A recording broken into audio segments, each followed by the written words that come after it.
Hello, I'm Samantha Brentmore, and welcome to the Rosemoor Roundtable, a limited discussion series hosted by myself and Rose Dioro, covering a range of topics specific to the romance audiobook industry.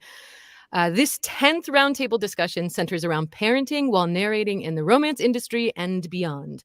Today's discussion is being live streamed, and I will be keeping an eye on the incoming comments, which are coming in hot, while the roundtable itself will be moderated by Rose. So without further ado, here's Rose and our incredible group of guests today. Thank you so much, Samantha. Hello, everyone. I am Rose Dioro. I'm joined by Connor Crace, Kelsey Navarro-Foster, and Erin Mallon today, and we are so excited to talk about parenting while narrating.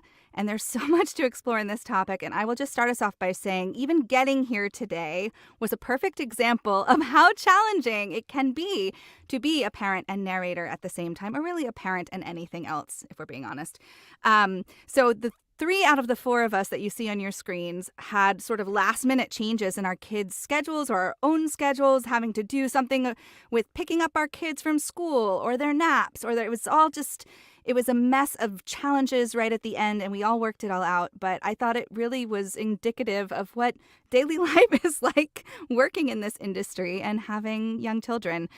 So we're going to get into it and explore And I'm it all. sick. They got me Yeah. sick, so that's why I sound like this.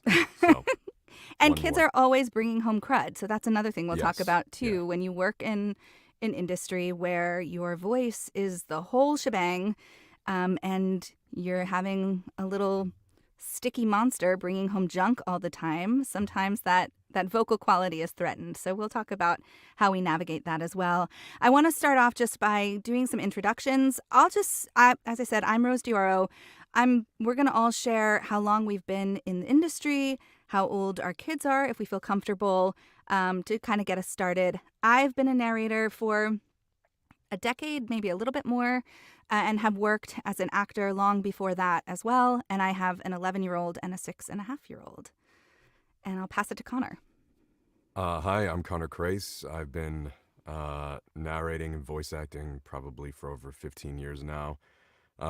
Romance was more recent. I actually don't know how many years it's been since I started in romance, but because it's been such a nonstop train. My kids are 6, 4, and 1.5, almost 2.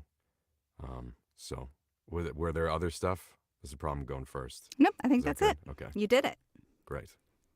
Kelsey. Yes. Hello. I'm Kelsey Navarro Foster. And for those of you that don't know, my husband, James Anderson Foster, is also a narrator. So that added even more complications to everything that we do with all of this.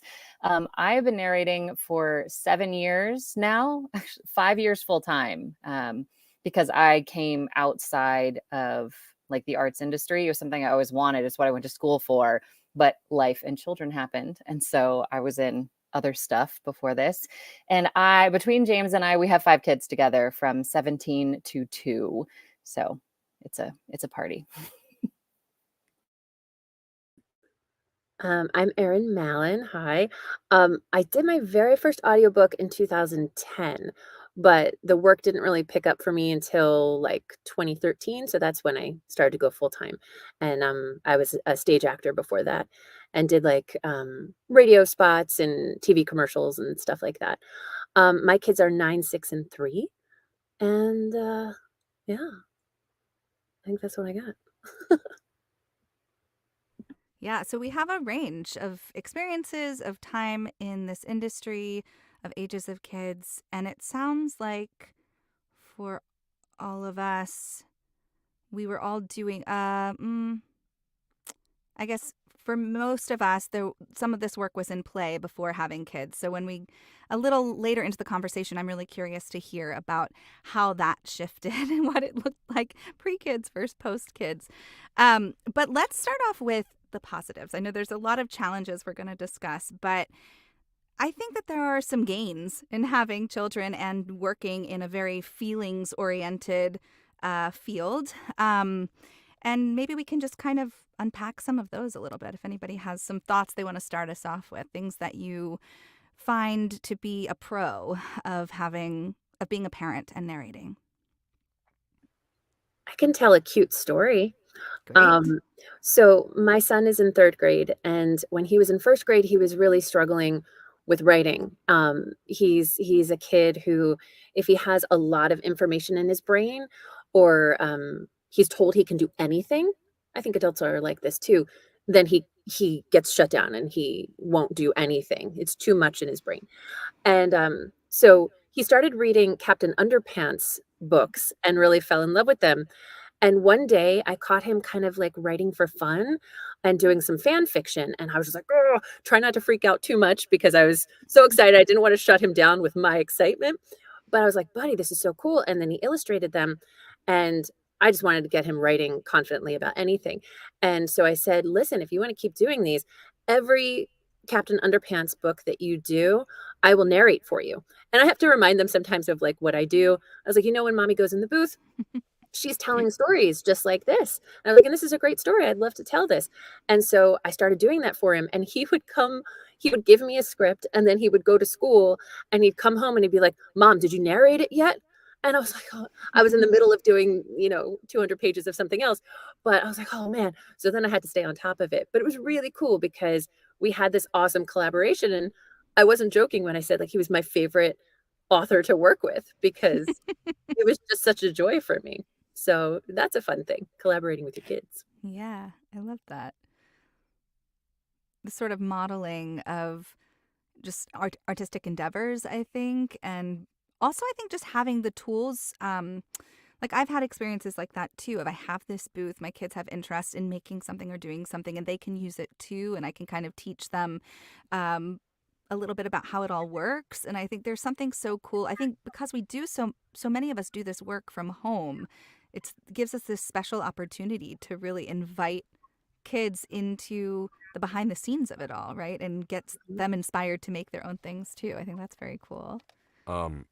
My Mother's Day gift last year for my wife, I assume many of our audience and you are familiar with Bluey. It was the Sleepy Time episode, where she's going to sleep in her big girl bed, but doesn't really work out. And then the mom's the son, and it makes my wife cry every time. And I had my kids replace the voices, and I did the voice of the dad, so I was able to recut the cartoon. And then at the end, instead of them and the family, it was pictures of us. So they love that. They love that they can be in cartoons, that I can actually literally put them inside those. So that was something I was able to do, given what I do. That is adorable. I was like, I crushed this Mother's Day. I crushed it. That is such a sweet story. Oh my God. I'm just imagining what, yeah, you must have just really blown their minds with that. Well, you do and you don't, because as a kid, you don't know what you don't know. It's like, they're probably at the point, it's like, well, that's what dads do. They put you in cartoons. That's, every kid, So when's the next cartoon we're going to be in? They don't know it's strange yet, because that's what they know. That's what they're used to. Yeah, yeah, that's true. Maybe not as magical as we would think, because we didn't have those examples when we were kids. Now and the only other thing I wanted to say was I get to have lunch and dinner almost every day with them, because of the flexibility. Now, I'm sure we'll get into the negative of it never really being off. Like I work from home. It's all home. There's always an email. There's always something to do. But the huge advantage is I'm here, and my wife isn't always in an office either, so she's here a lot too. So we get to spend a lot more time than I imagine a lot of other people are able to. Yeah, for sure. There's also something fun that we've been doing over here. They come to visit, and sometimes it's always welcome, but sometimes you're like, damn it, I need to get my work done. But so what I've started to do with them is if someone comes in and visits me, I'll ask them if they want to do an interview. And because, people always say, I wish I could hear my kids' voices when they were little again, because they have that like cute little bubble in their throat. And so I'll invite them in and I'll do an interview. So now I've got a whole file up here of each kid and the interviews I've done with them over the past couple of years. And it's so cool because I can go back to that. So that's been fun too. when I first started, my oldest daughter was about 2, and she used to come into the booth and she'd be like, okay, it's my turn. And she would get out, like she'd kick me out and she'd sit there and I'd open an empty Word doc. She's like, I'm telling stories. And she'd just type gibberish and just talk. And I'd leave it recording. So I have those from way back then. It was just the best. That's such a gift to yourself for the future. To have that. I love that. And what about connection to material? I know for me as an actor, whether it's in narration or other acting work, something happened to me after having my first child that I just like, everything felt so different. Everything jumped off the page in a different way, especially anything that had to do with connections to other people, certainly with kids, but love, feelings, emotions, everything just sort of amplified. I'm wondering, I'm seeing a lot of nodding. It seems like maybe I'm not alone in that experience.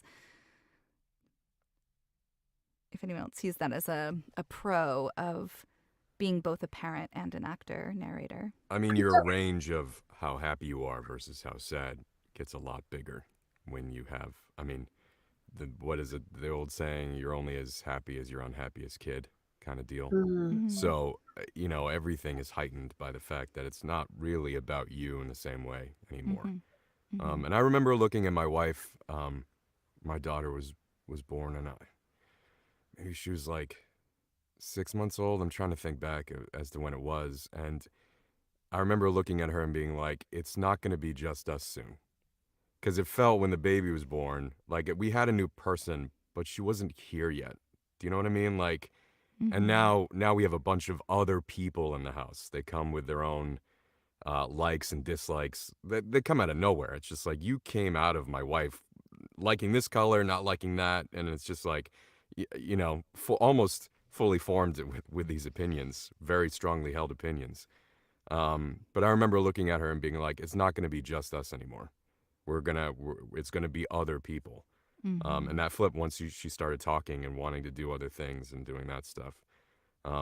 So yeah, I would say, I mean, it's been amazing, but yeah, everything matters more, at least in my life, because I have these other people to take care of. It helps you not think about yourself so much. I mean, believe me, I think about myself.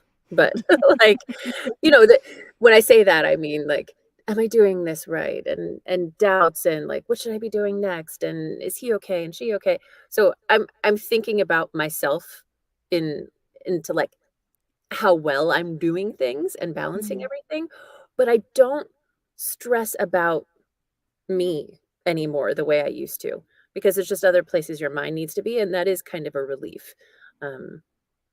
Yeah, and to Connor's point, they do kind of come out the way they are, and I didn't realize that until I got a couple years in and even a couple kids in, because like my son, he was a very specific baby, but when it's your first baby, you're like, "Oh, this is what it's like to have a baby."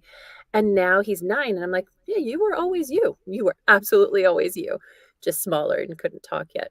And then my daughter could not be a more different child than he is. So it's like we're parenting, and my husband and I, we are who we are, but they each need something different from us. So that's been fascinating, trying to be the parent each one of them needs, and learn how to communicate with them in a way that they can really hear you. So that's constantly evolving. And that's more a parenting thing than juggling narrating with parenting. We all have to do that, But I do think what you're saying about sort of meeting the human that they are individually is such a lesson as an actor too, of just like, especially if multiple children, you get such an inside look at different personality types and I don't know, there's a lot of mining that can be done there, I think, for our own acting purposes. I don't know if you feel that way, but I just feel like it's such a learning experience that can be applied in so many situations, including just sort of embodying these other people outside of ourselves as actors. for sure. Kelsey, were you going to say something? Oh yeah, yes to everything you just said, but also with Aaron, like I feel like after like birthing the third one, it was like, now that Julia's 2, it's very much like, no, you've always been this way. Like even now, like my oldest daughter is 8, and thinking about her as a 2-year-old, I'm like, you've literally always been this person. It just, you kind of stretch out and the personality stretches out. But it is crazy how early it's just like, there's the person. Like, here you go. It just, it's amazing. And I do like that in the sense of acting, that it makes it even easier to find motivation that's very different from the decisions that I would make on my own. Because I'm like, no, like, even just looking at my kids and how different they are from me and how different the choices that they make on a daily basis are, it's easy to be like, no, okay, got it. This is easy to be somebody else. I don't have to relate as specifically as I used to feel like I had to. Mm-hmm.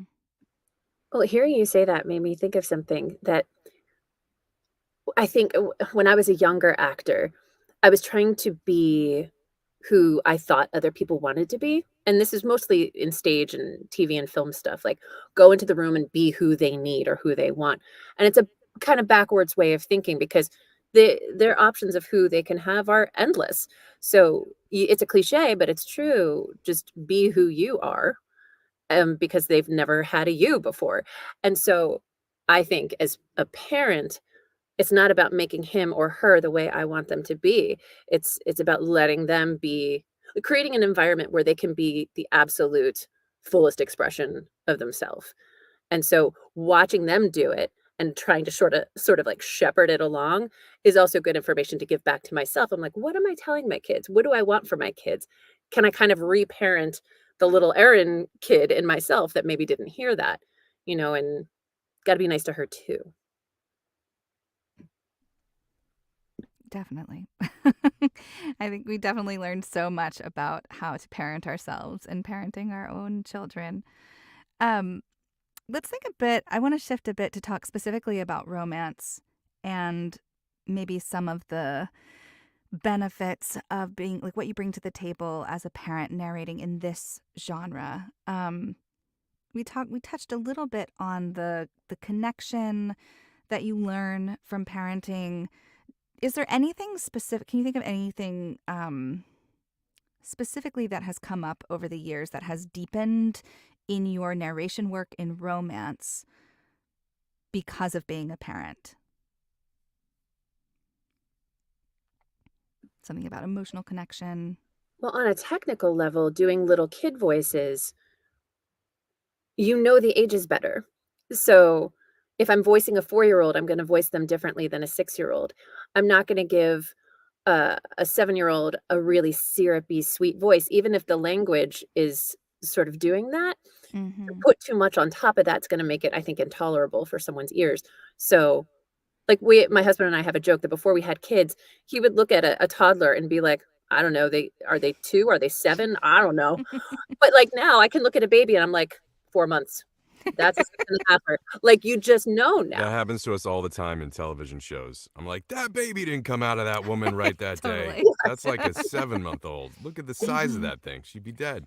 Yeah. So, but they always cut to this giant, enormous baby, like whenever she gives birth. But then They're I'm actually always much better grateful about they it. don't have a newborn on there because I'm like, that newborn needs to be home on a boob. They don't Yeah, need exactly. Exactly.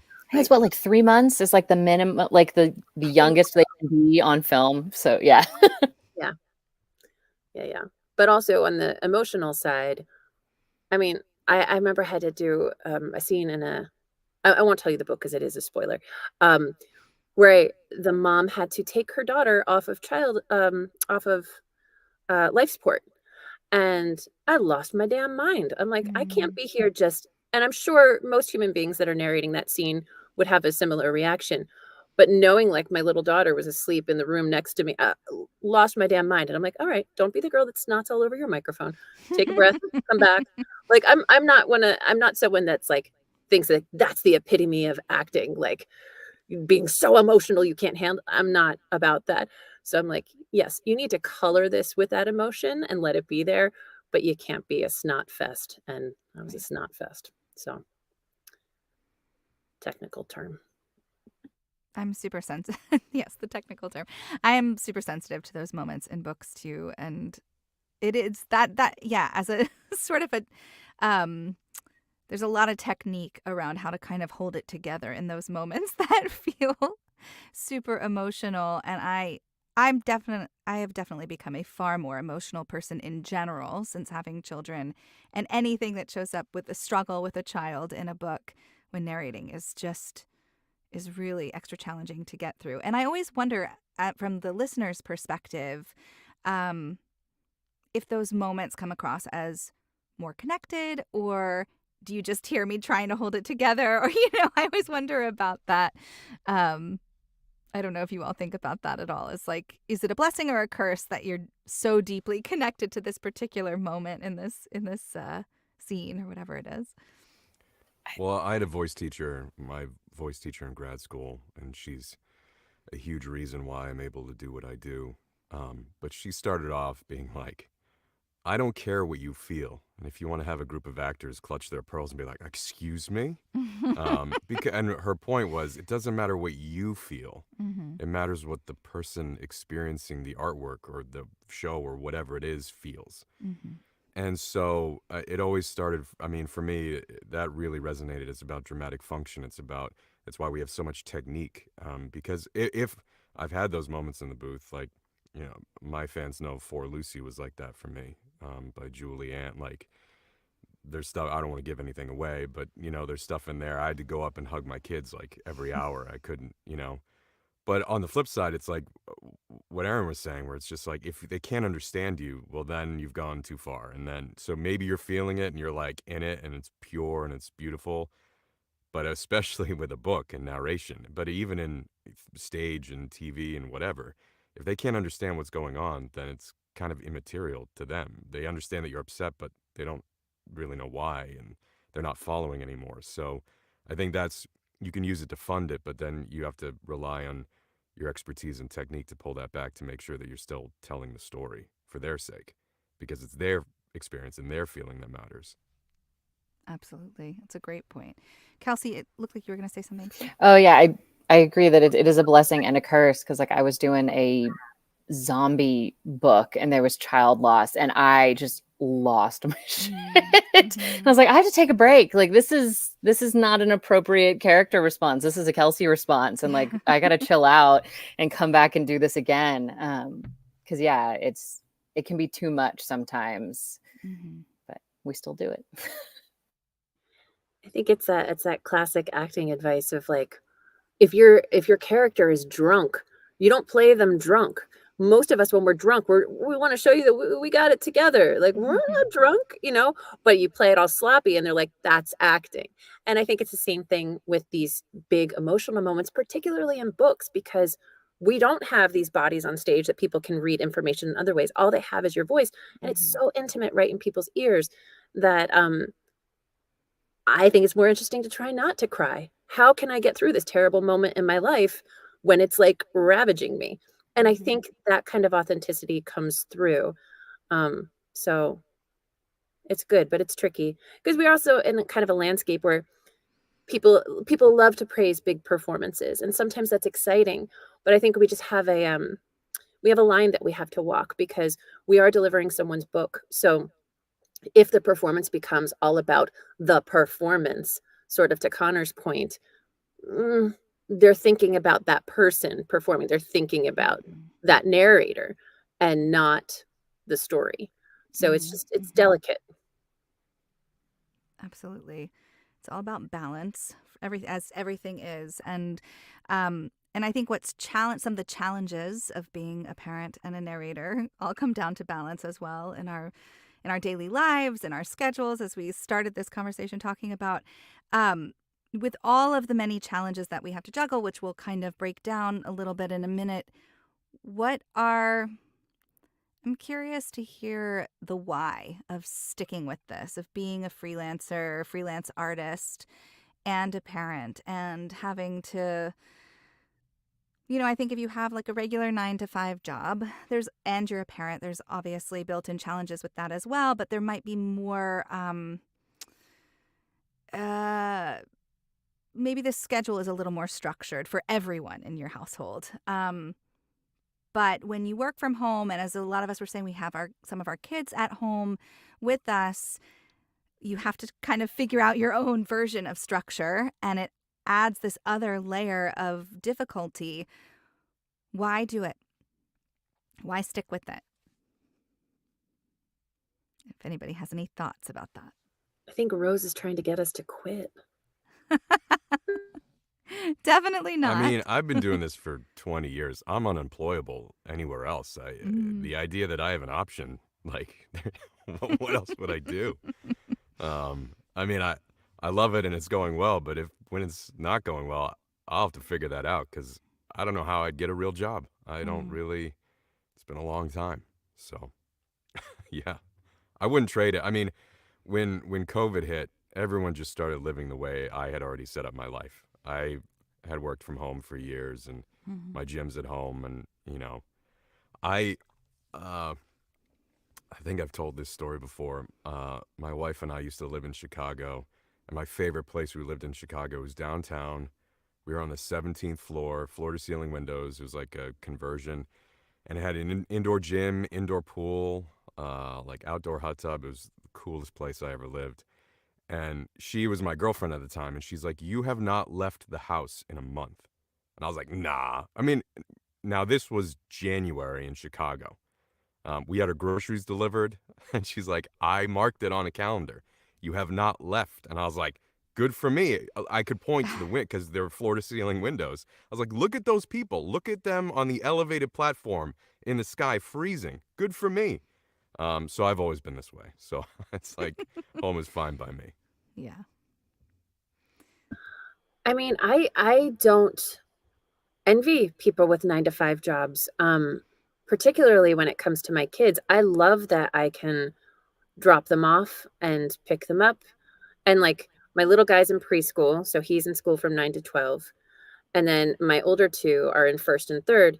And so in the morning now, my husband and I split the drop off because I start at the same time. So one of us takes the 2 big kids and one of us takes the little one. But then someone needs to pick him up at noon. And then someone needs to pick up the other two at 3:23. How absurd is that? 3:23. I'm like, what are we doing with this time? But hey, um, so I I can absolutely see how there's so much benefit to the kind of stability that a 9 to 5 job gives you and the kind of benefits, and there's things about it that are attractive. But when I think about potentially not seeing my kids until 6:37 each night, that makes me sad. So make it work.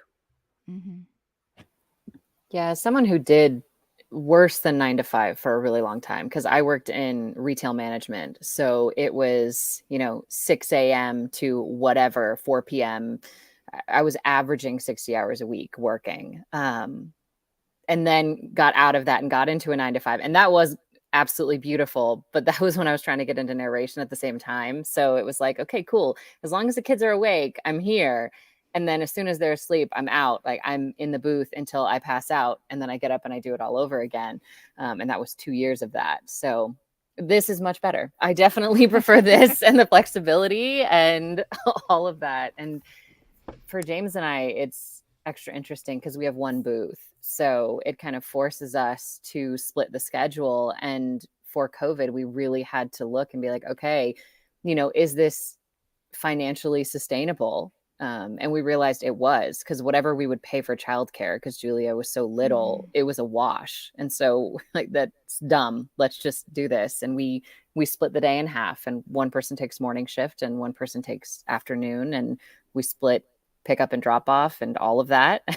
And that's how it works. But like Connor said, we have lunch together every day. We have breakfast every morning, and we all have dinner together every night. And that was not the way it was for a really long time for me. So that's my story as well, as having that there's something so wonderful and such a gift of having that freedom to to be able to see your kids more, to be able to see your partner more if you have one. That really just, I think a lot of people got to have in the pandemic that some of us had already. And the same thing I was going to say before, Connor, when you were talking about, nothing really changed for you in that regard. I had the same experience. I've worked from home I mean, I was a theater actor, I am a theater actor. So I was, when I was on stage, when I was in a show, I was out, but all my admin stuff, I did a lot of other voiceover work from home. I'd been doing that for years and then moved out of New York City to rural Massachusetts. And so all of my narration has been from home forever, almost forever, almost my entire career. And so that wasn't different for me either. But then my husband stopped going into an office. And so now we both work from home as well. And there is something so that I would never want to change about everybody being here and getting to have that time together. But as I think it was, again, you, Connor, who had said, but then everything is always here and everyone is always here. And so being able to kind of shut it off and step away from either the family time or the work time is nearly impossible, which brings in its own set of challenges in terms of work-life balance. And then the other thing too is we're all doing work that we're passionate about, clearly from this conversation, something that we really love, that we feel connected to. And I think anyone who is following their passion is going to feel more driven to continue to do that work and make it fit into their lives. And as freelancers, that big question mark of, so when do you stop, right? And if you're with your children, and shifting your schedule based off of their constantly shifting needs, how do you decide when to take a break, when you're working, when you're going to the park, when you're whatever it is? How do you navigate those choices of when to kind of step away to take, to do one thing versus the other? I mean, for me, it's a moving target all the time. One of the first things I had to figure out, there's high-class problems and a good problem when my career took off in romance was how many projects can I take on? I know it sounds like a silly thing, but to be like, can I do 30 hours in a month? Could I push it to 40? Maybe I can only handle 20 because everything else is a moving target. My wife's work and the kids, and if I get sick or, and so making sure that I was able to follow through on the projects that I agreed, but also have time built in where even if everything ran perfectly, which it never does, what could I do? And I've gotten a little bit better about knowing. I don't feel like I've gotten any faster. I know, like, I've gotten I'm not any faster than I was when I started, for whatever reason. But at least I have a better handle on what I can handle. And then you add in writing with Kayla, which was a whole another challenge and a thing that I knew even less about because I had written on my own, but to actually take stuff across the finish line. I mean, thankfully she knows what she's doing, and she helped me out a lot. But even then, so everything is a moving target all the time, and you just kind of have to feel it out. And I've talked with my wife a lot about trying to figure out, like, do I have a day? Do I I've tried after dinner. It's like after dinner we just hang out, like, regardless, and I'll figure out the rest of the night. And if I have to work late that night, fine. But after dinner, so I try and set it. But then it's also like, hey, we're going for ice cream. You want to come? It's like, well, yeah, I do. And my wife and I, sorry to go on so long, but my wife and I talked about that in our marriage, working from home, and the idea of bids, and like, a lot of the stuff we researched about relationship, it's like, the person you're with will bid. It'd be like, hey, can I have your attention? And sometimes it's for half a second, sometimes it's for 5 minutes. And in a healthy one, or the ones that we studied, it was like you reciprocate that, and then you're available to that person. But you have to be careful when where you work is where also you have your relationship, your personal. So we have to negotiate that. And then we added these other people where, I mean, especially my daughter, we call her ABC, always be closing. Just like if a no is just on your way to a yes or a possible, like, she just never stops. So we've had to figure that out. But we started that work before we even had kids, since we, were around so much. So yeah. So what I'm hearing is part of finding that balance is figuring out what works for you and your family in terms of communication and how you say, I need your time now, or can I have, like, when can you make time for XYZ thing? Or Yeah, you have to be clear with yourself. Be like, I don't have Mhm. the time. So I'm going to tell you clearly that I'm sorry, I can't do that right now. But hey, maybe here. And then and it's hard to be, it's like I never want to say no. You never want to say no. It's like, Cats in the Cradle is always playing in the background whenever I'm like, no, I got to go to the booth, you know. But it's, my wife's really good about, like, you play with them all the time. You're around all the time. So, and you have to say no because it's like they would just hang out, They don't got jobs, so they're fine, you know. Freeloaders. We got a question from the chat about being interrupted by if your kids are at home and you're in a flow and working. And I feel like what you just said, Connor, this makes it a perfect time to talk about this. What do you do? How do you reset? Can you jump right back in? And also, I'll add to that question, what do you, and maybe you just kind of answered it a little bit, Connor, but what do you say to your kid when they're like, I want you, I want to see you? And this happens to me a lot. A little tiny face coming up to the window, just waiting till I open the door. I'm curious to hear from you all what strategies you have around that.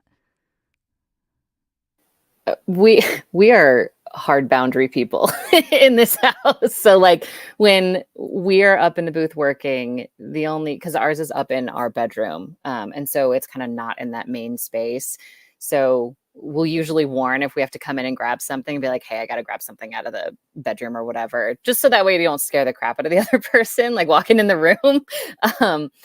But yeah, like the interruptions, we don't usually do it unless I'm like dropping off iced coffee or something, or he's bringing me coffee. It's very like mom's working, like she's unavailable unless I initiate the like, hey, will you bring me a snack? Or like, I need water. Will you bring me something?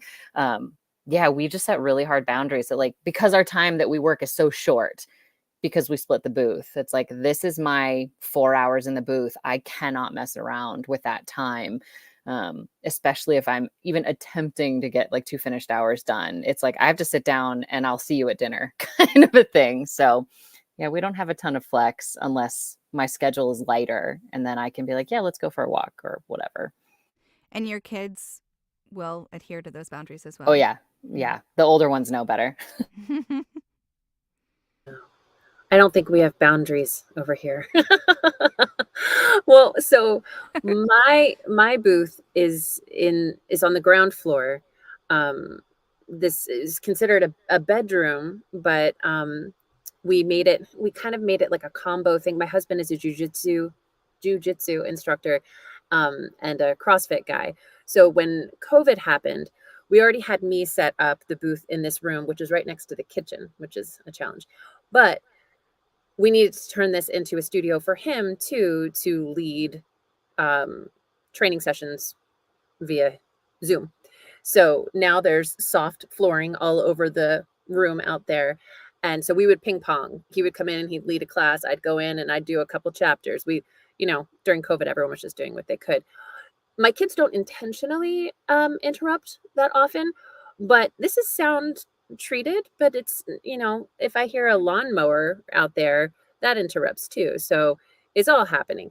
And my 3-year-old, he's got like a heavy stomp. So if he stomps by in the kitchen, it's on my waveform and I have to take it over again. So honestly, I've just gotten used to it. But I always hesitate to talk about this because I think morning people sometimes come across as martyrs or holier than thou. But my life changed when I started recording in the very, very early morning before anyone was awake.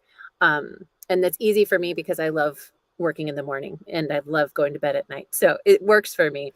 And then I have a sense of, I got this amount recorded before anyone else was awake. Now what I get recorded later is going to feel like icing. So that helps me feel at ease that I'm meeting my deadlines.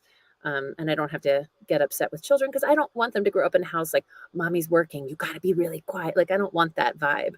So it takes experimenting. Yeah, we're non-boundary people too. Although it's not real, they're not running all over and opening the door all the time because my wife has them, and then when she needs to do something, I take them. So, but yeah, I'm the opposite. I would love to knock out my recording earlier in the morning, but just the nature of the work and my voice, I've stopped fighting it. It's like the deepest, the industry standard by, 7 p.m. So I just wait until they go to bed, and then I work for as long as I need to. Um, so I've stopped fighting. I try to leave my day open and do other stuff that I need to do, writing or scheduling or, every now and again, or auditions for other things. But the actual recording of romance, I wait until nighttime just because my voice. And I was fighting it before. I was really trying to be like, I want to, I like that feeling of like, man, I had an hour and a half to do and I'm done by 11 a.m. And now, but it's just, it wasn't working. Mm. And my wife is mostly cool with that. I need to be there by the time she's ready to go to bed because she doesn't like me not being there. But aside from that, yeah, we really figure out the dance, and that's positive and negative. It's like I don't love working until 9 p.m., but I can, and then I was around all day, and I could have lunch and pick people up and do that stuff. But yeah, so it works, and I'm kind of we're in a walkout, so I'm in the bottom floor of a walkout, but I'm below our master bedroom, so it's kind of less of a problem. And my booth is double walled, so it's decent, but yeah, any heavy foot stomps above for sure. But, all these people are going to get bigger and louder. So I'm constantly Great figuring point. out like where would I move it? Do I add an addition? What do I do? So Yeah, anyway. that's something we haven't talked about really. I mean, you've all mentioned sort of where your booths are, but that's a big factor, right? In living with anyone, but especially with children, if you're going to be recording from home and you really need complete quiet. I know the house that I live in, pretty much every place I've lived, yeah, for at least the last 13, 15 years, a big consideration was where am I going to record? How can I really get the quiet that I need? And then especially when I started doing audiobooks, that became even more important. Short form, it's not, you can it's easier to find those moments, but when you're doing this long form narration, you need the space, you need the quiet. You have to think about the little footsteps and the, high pitched voices and all of that. So that's that's an additional, everyone who's in this industry has to think about their recording setup. But I think there is an additional layer of challenge there when you have to think about the other people in your house. And yes, you're so right, Connor. They're going to get louder and older and louder. And then what? I hadn't really thought about that. I can't listen to my music? What the hell, old Yeah. man? Yeah. Yeah. I'm My gonna be 11-year-old now has an electric guitar. Oh And I man. thought that, oh, this will be better than the acoustic guitar because they can put on headphones, and play. But they don't do that. So so maybe that's something I need to work on. What a square, Rose. They're gonna put on their headphones to rock out? What a Yeah. square. Yeah. This is maybe a good moment to ask. I'll start with you, Connor, about the addition of writing into your schedule. So actually, I have two questions for you specifically based off of some of the things you just said. So it sounds like you record at night after your kids go to bed. I imagine that wasn't always what you were doing. So I'm curious to hear a little bit about what that transition has been like for you. And then same question to Kelsey and Aaron as well. It sounds like there have been shifts in the times that you do this work as you have more children, as you have a child, just the before and after of that. And then also specifically, Aaron, I know you've always written plays, right? Like you were always a writer. So maybe this isn't a new piece for you, but Connor, I'm curious to hear a little bit about the scheduling, again, the before and after of how your schedule changed in considering adding a new piece to the puzzle of the work that you do while also adding more people, more humans in your life. So there's a number of questions Craze there that I'm just going to Enterprises is a throw out of growth all industry. It's all about growth. of you. Inside, outside the house, writing, narrating, just more. Mm-hmm. Well, when I think back to that time in Chicago where I didn't have to leave the apartment for a month, part of that was I had this amazing corporate narration gig. They would just send me so much work. But there were times like around fall where I would wake up and record all day and then go to bed. Like It was great money. It was super busy. But that was where we were. I mean, we would go out. We were across the river. There was a steakhouse. They were like $100 steaks, but they had this burger that was like $16 at the time, and we would split it and get Manhattans. And it was like they served till 2 or 3, so it would be 1 a.m. Be like, "You hungry? I'm hungry." Wait, now we talk. Who were those people? Can't even imagine. It's like 11 p.m. It's like, my God, who's up this late? Um, but writing, it was something I always wanted to do, and I have an unfinished romance novel that I was dabbling with, and then I have another novel that I wrote that I never finished, which was not romance related. I have a screenplay, and it was just always something that I was dabbling with. And then Kaylee, kind of just in our email interactions, was like, "Hey, do you want to write something together?" And I was like, "Absolutely." And I'd say when I started writing Decker with her, I had these ideas. It was just kind of the equivalent of adrenaline, I suppose, because I was still trying to figure out my narrating schedule while also trying to figure out what it meant to co-publish a novel, which I had even, at least with the voice stuff, I had some marker for being like, okay, I can do the math, but and what my voice is capable of doing.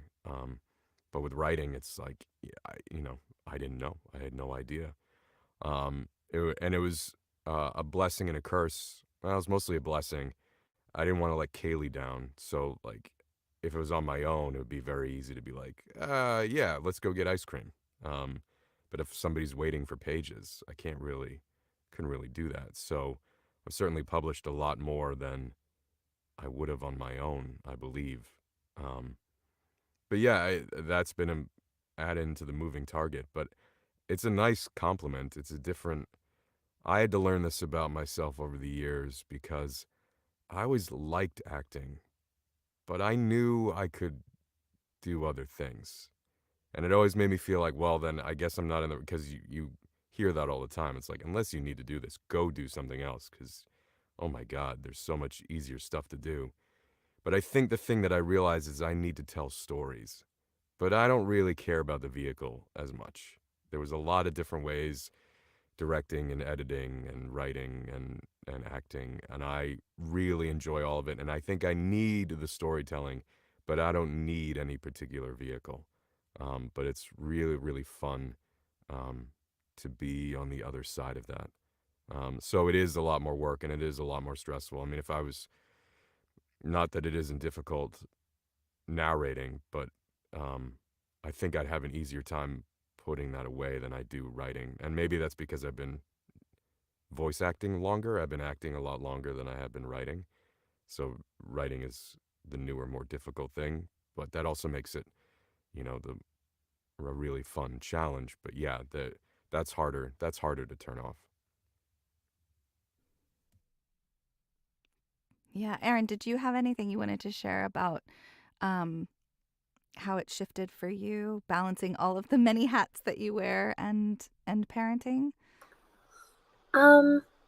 Yeah, so I started narrating and writing plays about the same time because before that it was all about being an actor.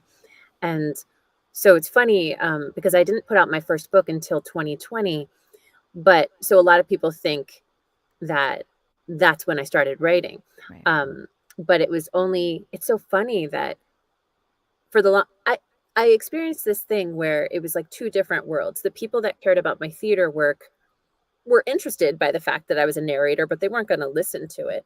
Right. And then people that knew me in the romance sphere, they're like, "Oh, I don't like plays." So it was like I was living these two different lives. And but I think I mean, aren't we kind of we all have all these layers. And sort of to Connor's point, I got to a point where I was like, I like to tell stories. And people always said to me, like when I started putting out books, "Are you going to stop narrating?" I'm like, "No." And then like when I'm narrating a lot, people are like, "When's your next book coming out?" And it's great because it's like it's energy. People want to hear things and support things. It's great. But I have to be calm inside myself and realize that if I'm over here working on a play or a TV pilot, people in my book world aren't going to get much from me those 6 months or whatever it is. And that has to be okay, because like I'm on my journey of telling stories in whatever way that particular idea needs to come out. Because now when an idea lands, I ask myself, is this best served visually on stage, where you can see human bodies moving in space and hear people laughing or gasping, or is it something I need to stretch, and I'm learning how to write TV pilots, so can I make it for that medium? Or is this a book? Can I see someone with their earbuds?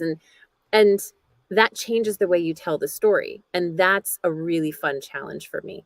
But as far as timing goes and stuff, I've experimented with everything. If I know that I want to hit a certain deadline for a book to come out, I might pack my narration schedule a little tighter than I would like it to be for 2 months, and then see if I can take an entire 4 weeks with no narration deadlines, so I can write all the time. I've tried that. Sometimes that's good. Now I'm on this kick where I narrate very early in the morning, and then a little bit more after the kids go to school. And then I've got like 4 hours solid of writing before I pick them up. So we keep changing, the kids keep changing. So I just try to keep it flexible, but give it enough time to really let it settle in. Like I've been on this schedule for probably about 2 months now, and it feels like a real sweet spot. So I'm going to stick with it until it no longer feels sweet, I guess. Like being able to sort of shift gears seems to be the name of the game. Well, with yeah, all things, with children in particular, and even with narrating. So I just finished narrating. I don't think the book's announced, so I won't say it, but a very very dramatic book, very sad, very emotional, very different than what I'm doing as a writer. So it is interesting because you spend the whole morning in that kind of tumultuous place. And then I hop over to like rom-com land where I'm doing like ball jokes and all this kind of stuff. And it's great. I can do that. But there is something interesting that happens. I'm working on something now. So this morning, this rom-com that is just delighting the shit out of me. Like sometimes, you guys know, like every book is a blessing, but some of them, you're just like, I'm meant to be here. And like, you're just like, this is a great pairing. It feels right to me. And it's similar to my style as a writer. So I kind of feel like my day isn't disjointed at all. I'm just in that flow all day. And that's helpful. But popping in and out of someone else's voice, narrating, and then trying to get back into your own, it can be wonky sometimes. But you'll learn so much. I mean, like, what a blessing to be able to narrate all these books and understand how the author is operating and what you like and how you might do it different. And it's like on-the-job training as a writer, which is incredible.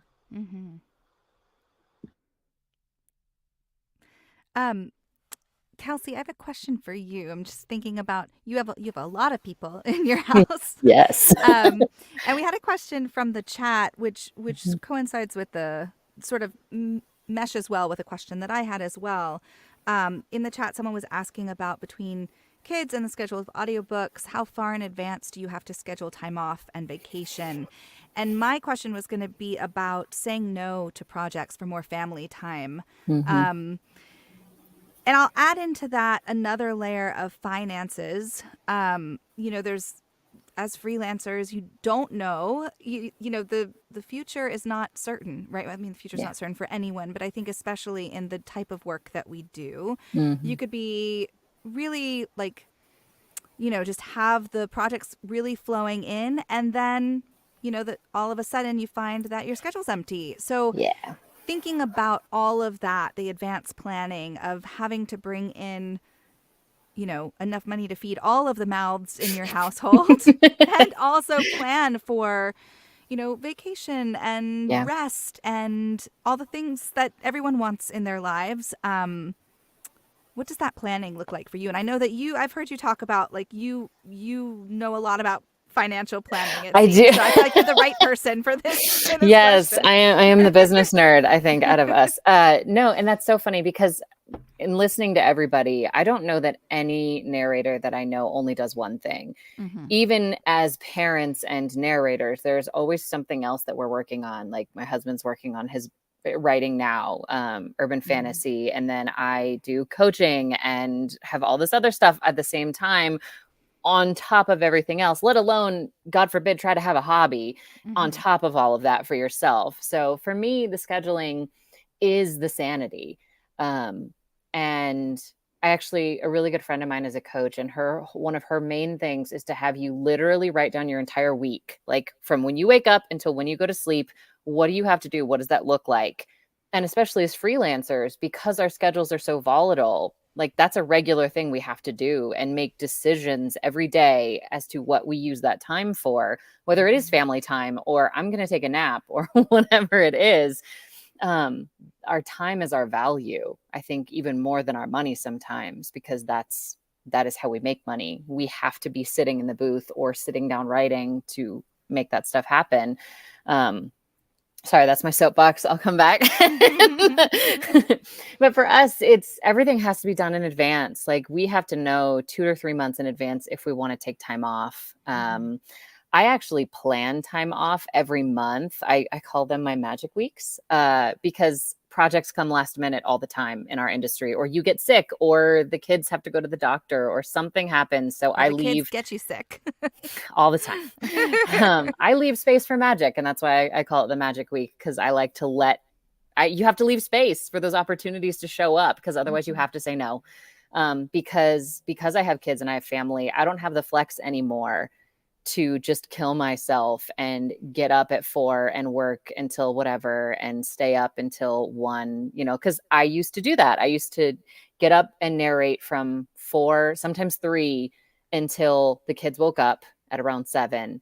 And then I would get them ready for school. I would go to work and then I'd come back home, and then once they're asleep, I'd get back in the booth. And I mean, the money was great, but I was absolutely miserable, just physically miserable. And so I had to make that choice and learn about myself of what I can handle. And the more I've learned later on in my life, it is a lot less than it used to be. So yeah, I think I answered your question. Yeah, I think so. Erin or Connor, do you have anything you want to add from your own experiences about planning for vacations, about, I'm still not good at it. I mean, I'm pretty much booked for the year. I don't have any magic weeks. I need more magic. That sounds good. It's awesome. Highly recommend. Yeah. I mean, this is linked to, we all work from home, and I think I was talking on a different podcast about this, but Adam Savage from Mythbusters was talking about having his own studio, and he says it's amazing to have your own creative space, but the danger you run into is you stop learning, because the way you learn is by being around other people, and even people who know more, know less, or making mistakes that you don't have to make, but that you learn from, or have a better way of doing things. And so that's been my challenge throughout my career, is making sure that I'm still moving forward. But the issue is, like, I made a schedule, and I figured out my own system, but I don't know if there's probably a better system. I'm sure there's a better way to do it. But this is the way that I figured it out. Because we've had to figure that out with Mrs. Crace, because she's like, can you take this week off? And I'm like, you need to tell me that 6 months ago, because it's like, I mean, and it's tough talking about it, because it's like, well, that's a good thing, because now I don't have to worry about the rest of my year. So I don't want to sound ungrateful, because I'm very grateful for that. But then it introduces that it's like everybody needs their project when they need it. So there's no like, well, I'm going to take 2 weeks off. I've decided this month, But I just went on a trip, and I'm going to really start building it in, because I didn't realize, because my whole life has been about, like, I want to build my day so I look forward to it. I don't want to have this life, and then it's like, but I get a vacation from it. And so I didn't really know where vacations lived for me, since I like my days a lot. I love my wife and my kids, and I like my work and like my house and all this stuff. So it's like, why do I want to get away from it? But it was really healthy, and I've come back with a lot more energy, notwithstanding this sickness in my voice, for the work that I do. So I'm gonna try and build that in more. But yeah, that was another thing. It's like, when I was trying to figure out the schedule, it's like, I don't know. And as actors, it's like, how often do we get to say no? Like, no is not something like, man, there's just too much work. God, as an actor, that's just your main problem. Is just too much work. It's like it's not. I had no training for that, so I'm still trying to figure out that piece. Anyway, Yeah, saying no is definitely it's a challenge. I think anyone who came to this work from other modalities of acting as well, you inherit this scarcity mindset always, and I think a lot of us do a lot to kind of overcome that mindset, but I think it lives in you somewhere, right? It's like hard. It kind of creeps up every time there's an opportunity to say, no, you know what? I'm not going to take that project. I'm going to take 2 weeks off and go travel somewhere with my family. Like that is so hard to do. And I think I think we all struggle with that at some point in our careers for sure. Did you want I to add think anything? kids actually helped me with that Oh because yeah. there's a certain point that if I say yes, I'm saying no to them. Mm-hmm. It's very much like if I say yes to this project, what time do I lose? And it's with my family every Right. time. Right. So yeah, that made it a little easier. Mm-hmm. Um, I don't want Erin, were you going to say something? No. Okay. I didn't want to cut you off if you were. What yeah, I'm just still kind of stuck on thinking about the constant work cycle and that feeling of wanting to stay in it and the fear of having to step away from it and maybe not. I think that sort of false this story that a lot of us tell ourselves of, well, if I step away now, it's not going to be there again, and the strategies around, I don't know. I think I'm just thinking it's just complicated. It is so that kind of planning, advanced planning is so complicated. And like you were saying, Kelsey, leaving time for projects that come in last minute that you really want to take. Although what I have found is that those projects never fit into that week that I wanted to put them into. I don't know if that's been your experience as well. So I'm personally still navigating that piece of it. I've been really, really fortunate that it was. I've been doing this for over a year now, like leaving some space within my schedule each month. And I just recently had the first month where it didn't line up. Like nothing came up, nothing happened, but it ended up being like good in other ways because there were other things in life. So like it didn't get filled with narration, but I got to do something different. So I guess either way, it still worked. It just wasn't the way that I expected. So. Yeah. And I was going to say before too about vacation time. Something that I have found is, I think we tend to think of vacation as like, okay, I have to plan something. That's another thing I have to spend money on and all of this. And I think when you are in this constant work and child rearing cycle, that even just having a week of nothing, or just like a week where you get to do a little bit of admin and then you go for a bunch of walks or whatever it is, sometimes that is just the break that you need, or you get that time with your family and you're doing stuff around your town or whatever it is. That's what I have found that I need more of. I think it's very daunting to me to plan travel and plan vacations because that's its own kind of work, right? But to just plan that time off, whether it's a day a week or like I'm not going to work on the weekends or I'm going to give myself a full week every couple of months or whatever it is, just time off to step away, recharge, give your voice a rest. That's I think where I am currently, of trying to find more, to build more of that time into my life, because I find when I don't, the burnout it really creeps up on you, and then you're really not you're really good for nothing, right? Like I can't show up for my kids in the way that I want to. I can't show up for my work in the way that I want to, and so it's not helping anyone. So if you have any thoughts on how to build more of that into my life, I want to hear them.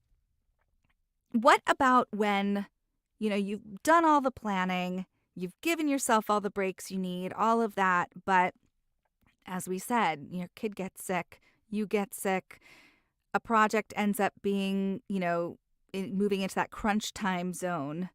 How do you navigate, even with all the boundaries and all the stuff we've talked about? What do you do? What do you do when it's just out of your hands?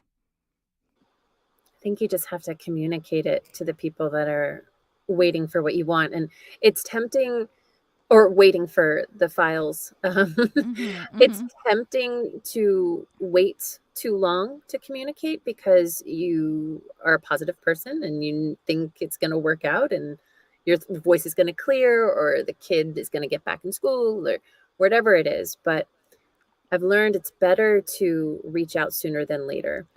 It relieves your stress because I don't know about you guys, but sometimes I internalize it like I should have found a way to avoid this. Mm-hmm. I should be juggling this better. But you have no idea what's going on that other side. Someone said to me once, like, there's no audiobook emergencies. And sometimes it feels like there are, but there's actually not. We're all going to be okay. This is in Big Magic, Elizabeth Gilbert talks about, what is it, like decorations, intercranial decorations or something, that when you're writing a book or you're creating a play or an audiobook, these are decorations for our brains. These are supposed to be pleasurable extras in our lives. So we are in an awesome position where we get to create those. So the emergencies aren't always emergencies. They become emergencies if you wait too long and it's the day you're supposed to deliver files and you haven't even started. So yeah, just get on the communication sooner than you think. I think it's best to be honest. When I was in theater, there was a thing where particularly if you're a woman and you have a child, people kind of think you're done. They think, oh, well, she can't travel anymore. She can't do a 6-week run. It's going to be a thing. So a lot of women I know in the theater like to keep their family life quiet, unfortunately. And so I had a little bit of that carryover when I started in audiobooks and when I started having kids. But now I'm just like, they understand too. Plenty of these producers have kids. They're over there sick. They just don't have to be in the microphone like you do. So communication is key, and try not to be so hard on yourself because we have human bodies and they do human things. I think COVID helped normalize that for a lot of us too, that there was like nothing we could do. And we already knew that producers knew we would get sick, but it was still that fear of like, I messed this up. Like, I should be better already. I should be a superhuman and be able to keep working. But yeah, it made it so much easier to say, I sound like garbage. I will let you know when I'm better. I'm sorry. Because we can't, there's no magic fix. There's nothing you can do. We're not superheroes, even though we try to be sometimes. Erin, I think I'm going to have to listen back to what you just said. Like, I'm going to have to pin this section of the audio because I think it's such strong advice. That especially what you said about there are no audiobook emergencies. I think that's huge. It's so hard to remember that sometimes. And I think a lot of us, I'll speak for myself, I'm an overfunctioner, right? And so, especially as you said, Kelsey, we all most of us wear multiple hats. And I think, by function of that, you have to kind of you're an overfunctioner and a perfectionist and all of those things. And so everything does often feel like an emergency when it's really not. And I think it was you, Kelsey, that said before, oh yeah, about the scheduling, that having kids, I think does really help bring that into perspective too. I know that was a big shift for me as an actor, even before audiobooks, but as an actor in general, like as a theater actor in New York who's auditioning all the time, I started to go to those auditions and I was like, this is, where I would maybe feel nervous or a lot of pressure. I didn't feel any of that. My first couple of auditions going back after having a kid, I was like, none of this matters anymore. Like it is, the stakes are so much lower because I have these other things that I have to really, that are as high as my stakes can be, And so it kind of turned the volume down on the emergency piece of it all. And I think that's really helpful to remember for sure.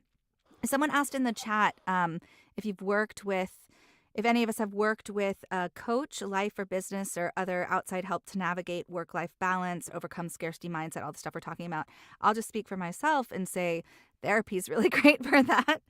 I haven't worked with a coach specifically, but I'm curious for the rest of you if that's something you've done. Yeah, I have. I actually coach for that also. It is because I'm very passionate about it. But I had a life coach for almost 6 months. And then I was in a female entrepreneurs group also for a while because I was really nice to see other people having similar problems outside of our industry, because it feels very insular sometimes, that it's like these problems are huge because we're all dealing with them. But like when you're in the same group with someone who like owns a septic tank company, it's like literal shit is her problem. And so like it was a very refreshing thing to experience, to be like, oh, I just have to narrate this book today and it's hard. Like so it was really nice. But outside help, I think, is one of the best things we can do. Therapy, coaching, whatever it is that you need. We do it for performance all the time. I don't see why it's any different for life performance.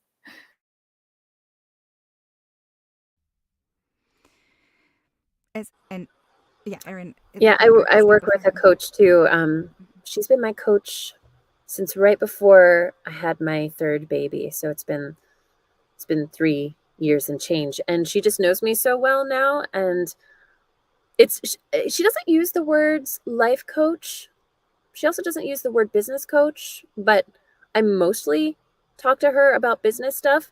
But then she knows my whole situation with my family. So sometimes it's all about life. And sometimes I'm like, oh, I just got this really hard news about my parents, so I can't get my focus where it needs to be. And we spend that whole session talking about that. It's like whatever you need.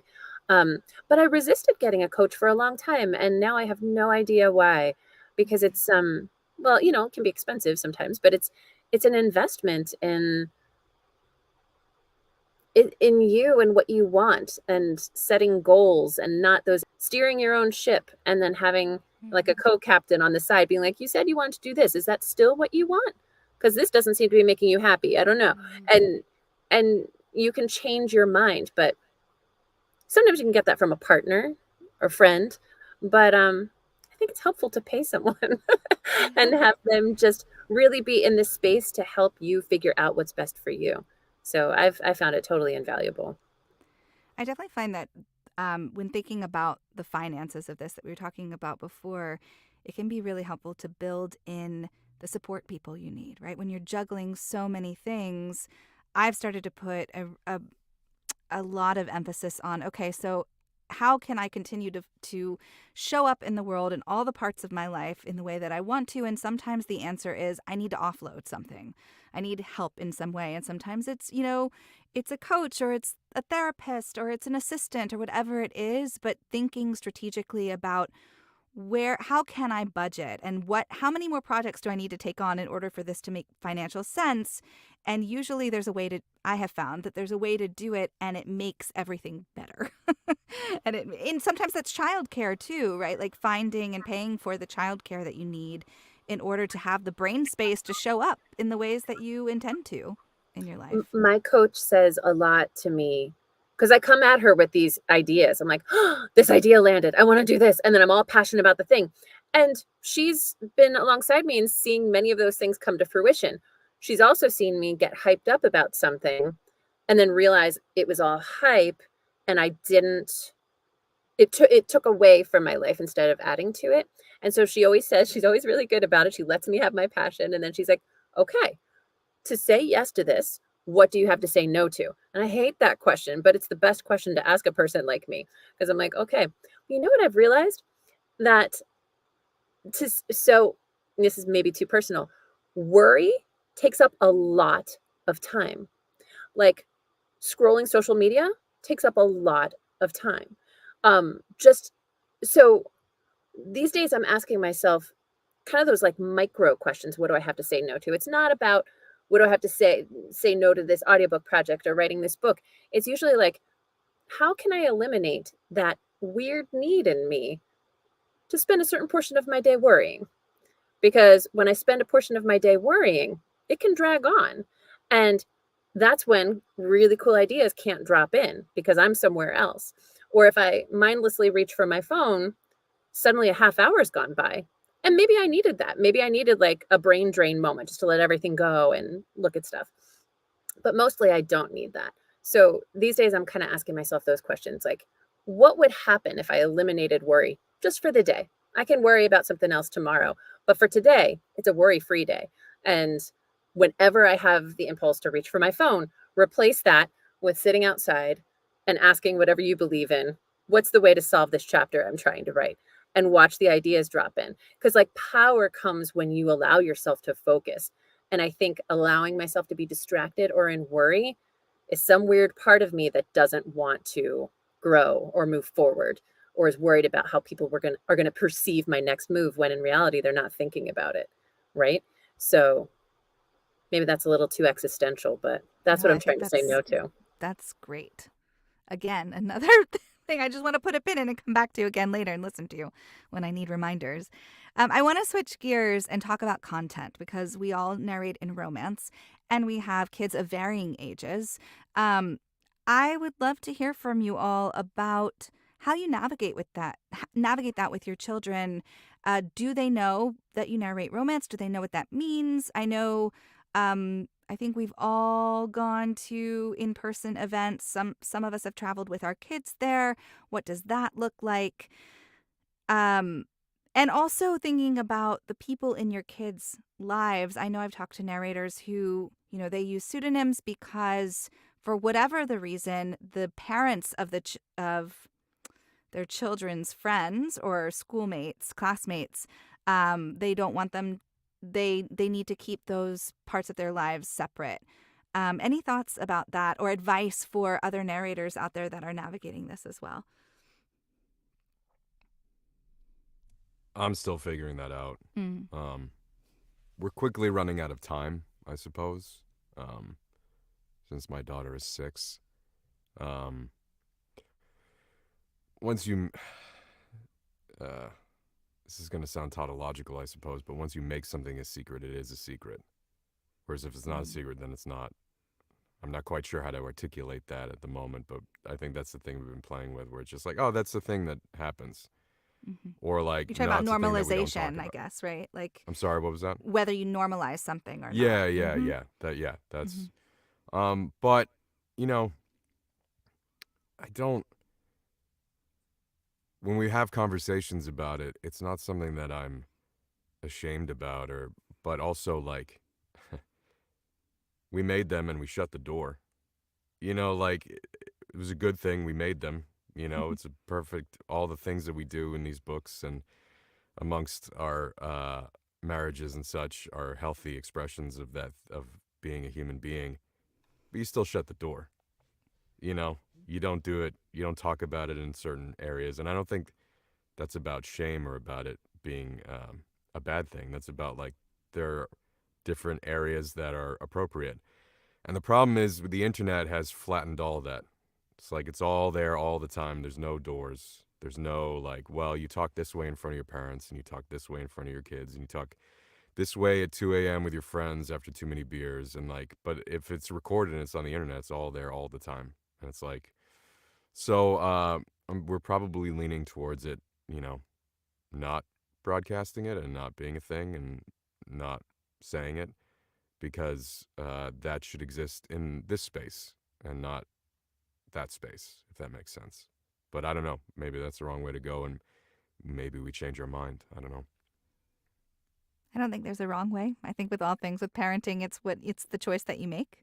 But I do think, certainly different people are going to make different choices in their own lives. What about from Kelsey? I'm curious for you because you have a teen. Yes. So it's different for you too. It's so funny because we're like, I know we made the jokes earlier about the boundaries and like the hard boundaries in our family, but we also have like a very open conversation policy. So like our kids can ask us anything, and our middle kids are 8 and 9, and they're the curious ones now. Cause like the oldest, he's old enough. He's old enough. He's out. And then my other son, he's autistic. So he literally does not care. He's like, just let me have my trampoline. Life is good. And so the middle ones are the ones that are asking questions. And there for us is a difference between understanding and privacy. So they can ask any questions they want, anatomy, things like that. And there will be times that we will tell them that's not age appropriate for you right now. But it's not a never. It's like, we will talk about this more when you're older. But this is, the baseline explanation of what you're asking about. You heard a friend say this, whatever. But I don't have to tell you about mine. like what goes on in my bedroom. That's my business. You're my kid. You don't have to know that. So we have established sort of that line of privacy versus understanding and curiosity, because we don't want it to be something taboo. I came from a, ex-evangelical for a while. Like there's that space to where I don't want my kids to have that fear of being impure. And so I don't hide anything, but I'm also very careful about being age appropriate for what they need to know. So my 8-year-old is not going to have certain conversations with me that I would have when she's 13 or 15. It's going to be very different. So I base it more on age than on yes or no, should we talk about it? That's at least my husband and I's philosophy about it. So I think it's funny because someone in my Facebook group asked about this today, that they wanted to hear about this, how we talk to our kids about what we do. And I felt kind of naive or clueless or something for a moment, because I'm like, honestly, I've not considered this. Like they know that mommy writes and records books about falling in love, and that's enough for them. And my 9-year-old has asked questions about how babies are made and stuff, and we've given him, as Kelsey is saying, like an age appropriate response, and that will keep changing as he gets a little older. But I would never in a million years want any of them to feel like they can't talk to me about anything. So, but I think it's also my my view on romance books in general. I don't think of them as like vehicles for sex. I think of them as stories about humans connecting. And yeah, there's sex scenes, but I don't perform those any differently than any other scene. It's a moment to moment connection between a human being, whether they're fighting in a cafe or they're having sex in their bedroom. Like, I don't know. It's for me, when the focus gets all on sex and people are like, hoo, that's what you do. I was like, I just answer with like, yeah, we do the sexy parts. Like, there's nothing to be embarrassed about. And that said, some people are in communities where they can be harmed if they're out with the information about what they're doing. I understand that. So it is a privilege for me to feel free to talk to anyone about it, because not everyone has that. And I understand that completely. But I think the more we act like it's something to be hidden, or that it's a hard conversation we have to have, I'm very proud. So I honestly don't think about it that much. Listen, I don't really think my kids should be listening to my books and hearing what mommy's saying. And one day, maybe they'll be interested, maybe they won't, but I think then they'll be older. And most kids don't want to hear that, right? Like the I second don't they would hear imagine me, my be kids like, would oh, want to hear me. Yeah. right. And I could also say, this is acting. You watch a movie, like think about all those times that you're a kid and you're watching a movie with your parents, and suddenly people are having sex and kissing, and you're like, I would rather be anywhere else on the planet than sitting next to my parents right now. Right? So I think it might be similar someday, but I'm not worried about it. No. Yeah, for me, I have very, very curious kids, especially my oldest, and I get lots of questions about it. And I have narrated quite a bit of YA and middle grade books and children's books, and so they love to listen to those. They get really excited about those, and so they always ask me, if they can listen to the thing that I'm working on right now. And so this conversation comes up a lot in my house. And I also, because I narrate romance under this name, and I narrate, but they know me, this is a pseudonym, and so they know me as a different name. And so we've had a lot of conversations about that too. In fact, I think that mostly started when the first year that I attended Book Bonanza. I took them with me because there's like a water park there and there's all this stuff. And so I had to explain to them, you're going to hear people call me by this other name. And so we've had lots of conversations about why, and that's been really interesting. And I always explain that, like, I narrate these, I can't even tell you how I describe the books, but books that mostly adults read that are about relationships and love, and there's kissing, and there's all this stuff that you probably are not particularly interested in this moment. And when I narrate those kinds of books, I do it under this name so that people know that's what they're going to get with those books. And when I narrate everything else, I do it this way so that they know that's what they're going to get with those books. And they've really just accepted that. And they think it's very funny that I have these multiple names. And my oldest will ask me a lot, like, well, which name are you using for this book, and what's this one about? But something that's come up quite a bit is if we're on a plane or sitting next to each other reading, my kids, or even when my kids, because I don't have the types of boundaries that Kelsey has described, which I need to work on, come into my office and stick their little face in the window. I'm very cognizant of the fact that now they both can read, but especially the 11-year-old always wants to know what's on the page and what I'm saying. And so I have to say, this is not one for you to read, especially, it always turns out that they come up in the middle of a scene I really don't want them to be listening to in that moment. And so we have this conversation. This one's not for you. This is a grown-up book. And recently my 11-year-old did ask me, like, well, will I ever hear them? And I said, that'll be your choice. When you're age appropriate, when these books are age appropriate for you, it's your choice whether you want to listen to them or not. I have a feeling you won't want to listen to me do them. So there's the conversations we have, but it's interesting to hear kind of a variety of ways that I think we all have sort of a different response to this slightly. And I think that's really telling. I think that's probably across the board. If we polled other narrators in the same situation, they'd probably say the same, or we'd find more of the same, that it's really to each their own sort of situation. It also goes back to what we talked about in the beginning about knowing your kids and knowing that they need different communication styles from you. Right. Like, I won't go too deep into this, but my 9-year-old, when he asked us how babies were created. And when he was younger, I just made it about the sperm and the egg. I talked about, because he's a real science guy. And I said the sperm and the egg come together, and this was good enough for him. And then about a year later, he's like, but how does the sperm get to the egg? How does it get in the mommy's body? And he was asking me a direct question. He's a very smart guy.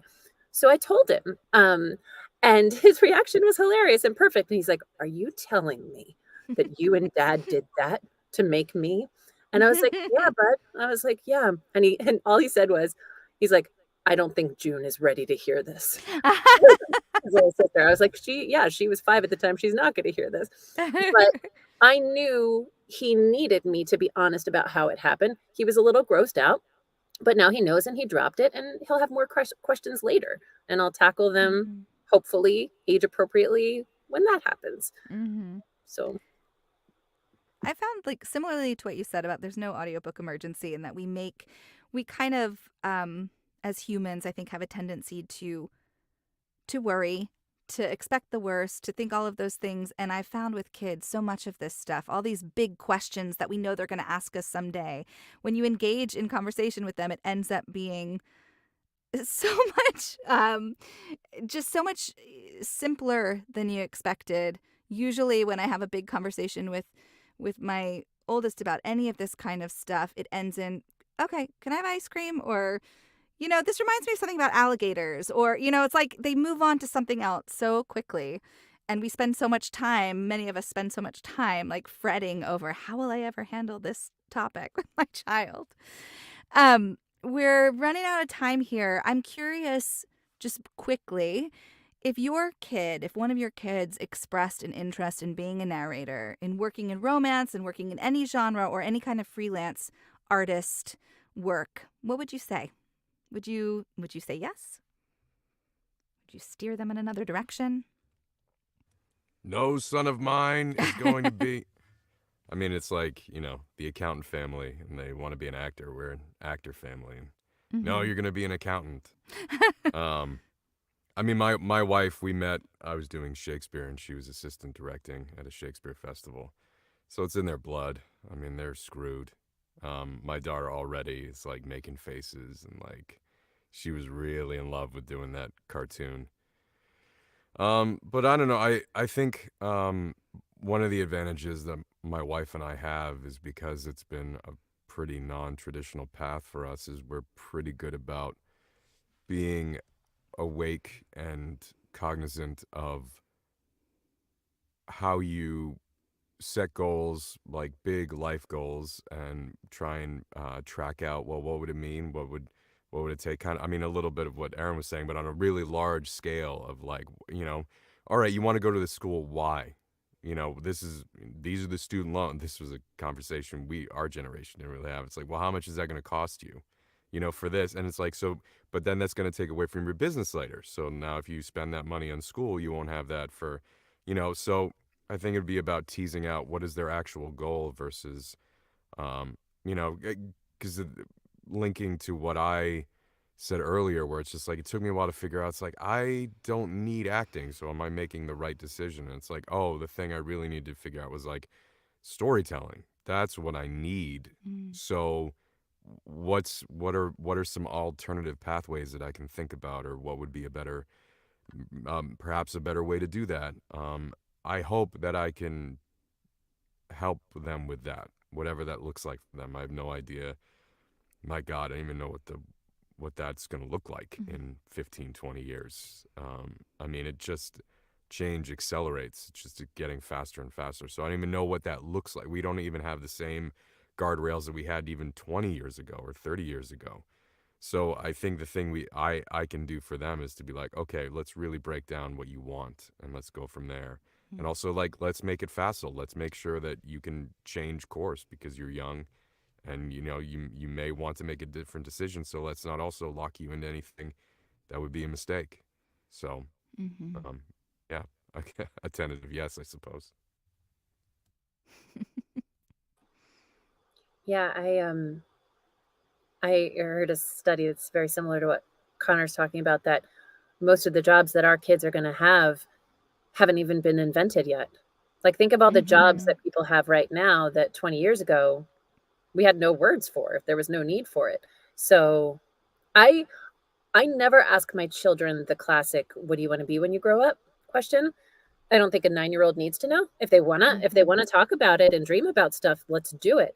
But my excuse me, my 9-year-old in particular, people ask him that question, he's like, and I'd rather ask, like, what gets you excited? What do you love to do? When do you feel happiest? Like, when do you feel like, his name's Jet, when do you feel the most like Jet? And whatever that answer is, and however that changes as they grow, I hope they're able to create or find a job that utilizes that makes them feel most like themselves.